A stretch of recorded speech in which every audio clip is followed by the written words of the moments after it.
I am Dracula.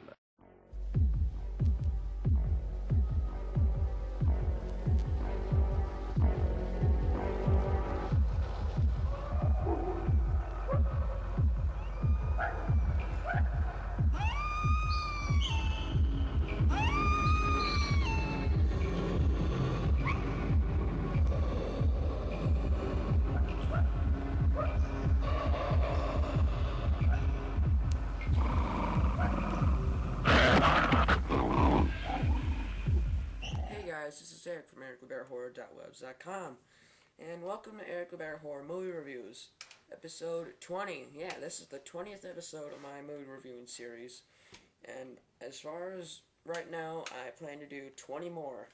So let's get started with our review of, or my review of Land of the Dead. Alright, Land of the Dead is, it was the fourth movie in George Romero's Of the Dead saga of zombie films. It's actually a pretty good movie, and I know not many people think that, but I liked it a lot. And it was made low budget, and yeah, it was by Universal, but it didn't have a giant budget. George Romero's Land of the Dead, starring the great and late Dennis Hopper, starts with a radio broadcast saying that the world is in terror and the dead are eating and killing the living.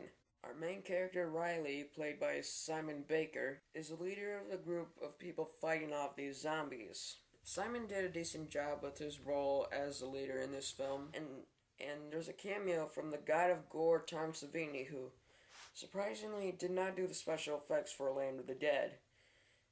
Well, he doesn't do much special effects anymore. He is more focused on his acting. And his most recent movie that he was in was Machete, actually, another movie I reviewed. So Tom Savini's cameo is as a machete-wielding zombie, and that character is known for Dawn of the Dead. Yeah, from the original Dawn of the Dead, he was somebody with a machete, but he got killed in Dawn of the Dead, not like bitten by a zombie or anything, but it was a nice homage to the original Dawn of the Dead. The special effects in this movie were done by Greg Nicotero, and the effects are pretty gross and gruesome, and they're just awesome. Probably my favorite showing of these special effects is when a zombie rips somebody's face off from their upper lip like this. Yeah. You know, that kind of thing. That would really hurt, wouldn't it? So you can see the victim's bloody skull, which looks great in the effect. And this movie had some of the best special effects I have seen from any horror movie in a while, so they were pretty good. And the film had a dark tone the whole way through, which I really liked. And I know with George Romero's zombie series, they always try to depict the modern time in which this is happening.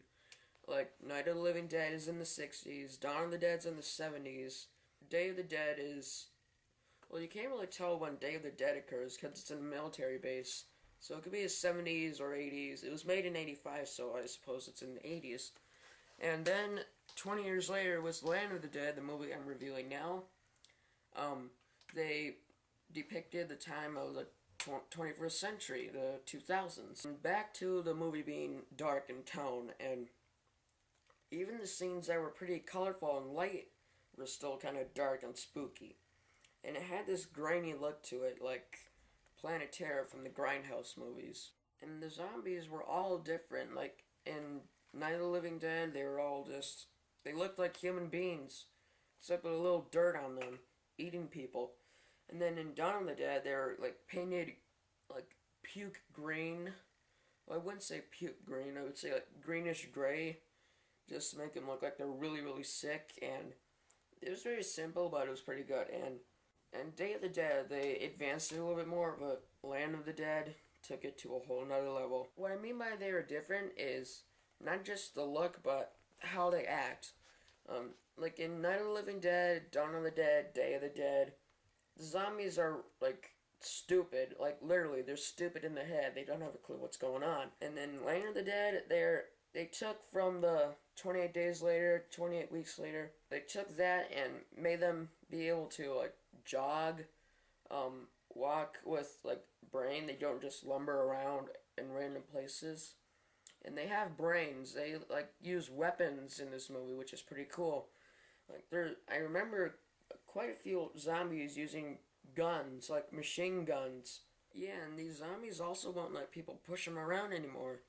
You push them away like they did in Dawn of the Dead, and in Lane of the Dead, they wouldn't let you do that. They won't just let you push them and run off. They'll go after you. They're still stupid, but they're not as stupid as they were in Dawn of the Dead. And as I said before, I like this movie.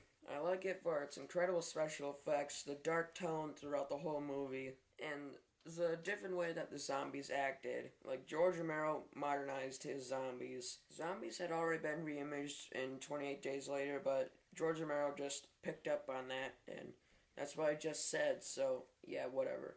I would give this movie a 6.5 out of 10. Some of the acting's bad, and the dialogue is meh, but it's worth checking out, definitely. And if you're a zombie fan, it is a must-see, because it will entertain you. So, yes, thank you for watching.